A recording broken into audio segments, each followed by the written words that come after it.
And for more on this, I want to bring in former Air Force intelligence officer and cyber intelligence expert Travis Hawley. Travis, it's always good to see you. The internet is going crazy. What do we know so far? The impact, national security implications, tell us.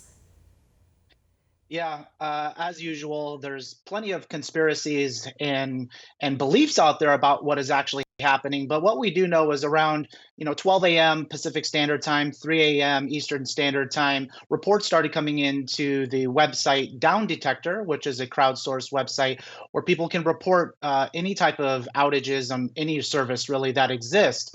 So what was really special about this, though, is seemingly the scale and the panic that ensued thereafter. People on all over the internet and social media, as you can see from this graph from Talkwalker, a social listening platform, it exploded. This caused mass panic, at least online, which is sort of understandable when you see what types of services were taken out. People were unable to reach 911, and then also people were unable to reach loved ones and connect to the internet for their work. So a lot of impacts here, and we can break down all of them from critical infrastructure to national security. But really what you saw here is also a digital panic, which seems to be more common nowadays.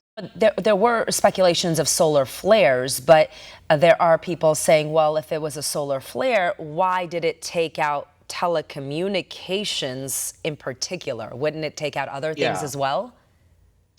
exactly. So honestly, if we were to create a spectrum of what is most likely and what is least likely to have happened, a solar flare and also what DeSantis said about EMPs would be on the very unlikely causes for this. And I'll just talk about the solar flare implication here. NASA did report two very large solar flares that happened in the last 24 hours. However, a solar flare wouldn't discriminate on which satellites and which type of communications it hit. So in this case, seeing that more specifically, AT&T has been impacted. Others seemingly have been impacted as well.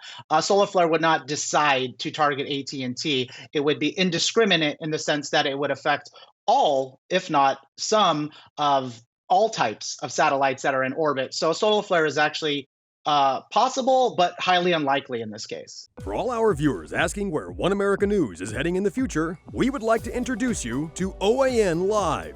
OAN Live is the best way to stay up to date on all of the hard-hitting, straight-shooting, national and international headlines. And the best part is, OAN Live is only $4.99 per month.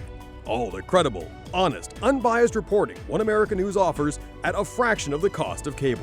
Just go to OANN.com to easily sign up for OAN Live and stay informed.